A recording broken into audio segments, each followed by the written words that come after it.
মশা মারতে কামান নয়, বসানো হয়েছে বিশেষ যন্ত্র, যার স্ক্রিনে আবার দেখা যাচ্ছে মৃত মশার সংখ্যা। যেখানে আমাদের দেশে মশা মারতে বিশাল আয়োজন ব্যবহার করা হয় কামানের মতো ফগার মেশিন, সেখানে চীনের হাংজৌ শহরের পার্কগুলোতে বসানো হয়েছে স্মার্ট ফাঁদ। গরম ও আর্দ্র আবহাওয়ায় মশা বেড়ে যাওয়ায় নেওয়া হয়েছে এমন উদ্যোগ। এই ফাঁদের কাজের পদ্ধতিও বেশ ব্যতিক্রম ও নিরাপদ। কালো রঙের এই যন্ত্রগুলো মানুষের শরীরের মতো তাপ ও কার্বন ডাই অক্সাইড ছাড়ে। এতে মশা মানুষ ভেবে যন্ত্রটির কাছে আসে।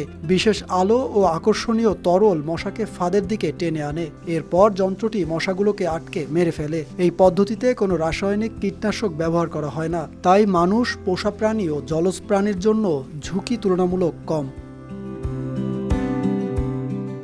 তুন তিয়ানোয়া নামের এই প্রকল্পের আওতায় জিয়াংচুন এলাকায় পার্ক ও জলাশয়ের কাছে বসানো হয়েছে এমন ৫৫টি মশার ফাঁদ। প্রকল্প কর্তৃপক্ষের দাবি, পরীক্ষামূলক এই এলাকাগুলোতে মশার সংখ্যা ৯০% বেশি কমেছে। প্রতিদিন একটি নির্দিষ্ট এলাকায় সর্বোচ্চ প্রায় ৩০,০০০ মশা ধরা পড়ছে।